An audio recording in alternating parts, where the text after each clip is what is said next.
అంచనాలు చూస్తూ ఉంటే ఒకవేళ కూటమిలోకి అధికారంలోకి వచ్చినప్పటికీ కూడా చంద్రబాబు నాయుడు గారు అంటే అనుభవజ్ఞుడు కాబట్టి మొట్టమొదటి అవకాశం ఇచ్చారు 2014లో.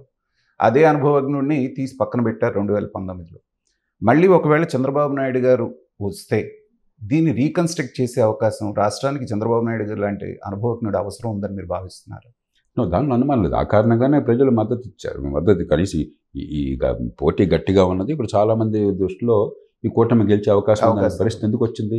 మీరు సమాజంలో దాదాపు 60-70% మందికి చాలా బలంగా సమర్థంగా సంక్షేమాన్ని పంచినా కూడా ఇవాళ ధీటుగా పోటీకి నిలబడి రేపొద్దున గెలిచే అవకాశాలు ఉన్నాయనుకోవడం కారణం ఏమిటంటే చంద్రబాబు నాయుడు గారిలో ఎన్నైనా విమర్శించవచ్చు. ఆయన నేనే ఎన్నోసార్లు విమర్శించాను.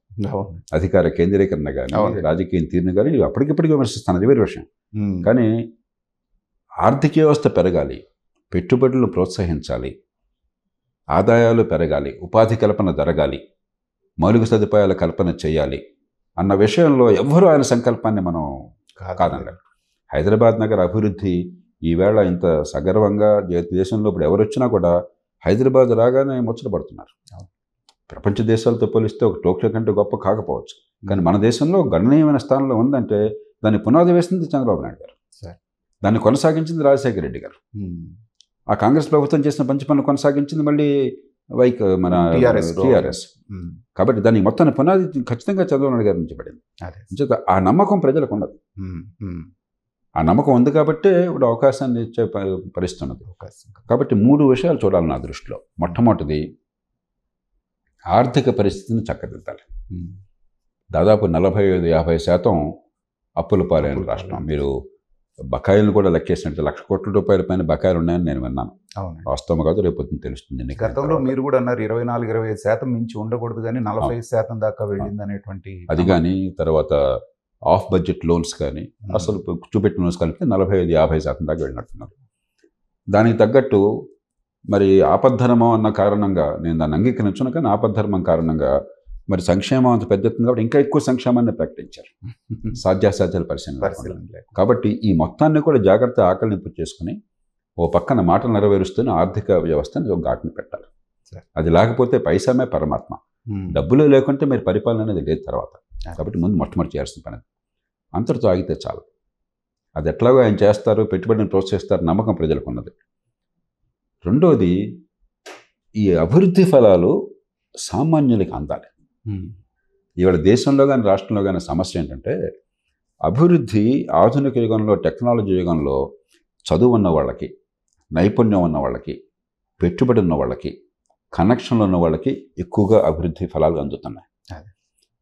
ఎప్పుడైతే మంచి చదువు లేదో ఈ దేశంలో స్కూల్కి వెళ్ళినా కూడా పరీక్షలు పాస్ అయినా కూడా మంచి చదువు లేదు, నైపుణ్యం లేదు, నెట్వర్కింగ్ లేదు, ఎక్కడో గ్రామాల్లో మారుమూల బతుకుతున్నారు, పెద్దగా క్యాపిటల్ లేదు. ఇవి లేనప్పుడు అనాథలు అవుతున్నారు, అగాధం పెరుగుతోంది. అలా ఉన్నంతకాలం సంక్షేమానికే ఓట్లు పడతాయి, అభివృద్ధికి ఓట్లు పడవు.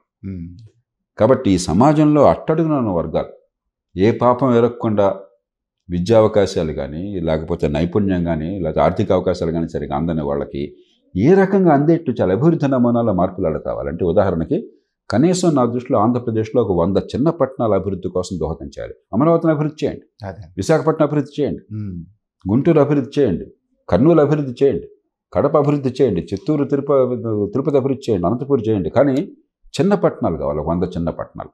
ఎక్కడికక్కడ ఆ ఊళ్ళో నుంచి ఎక్కడో సుదూరానికి పొట్ట చెట్టుబడికి వెళ్లకుండా చిన్న నైపుణ్యంతో 15-20 వేల రూపాయల జీతం వచ్చినా కూడా గౌరవంగా బతకొచ్చు. అక్కడ పాలన ఉంటుంది, విద్యా ఉపాధి అవకాశాలన్నీ కూడా అక్కడే.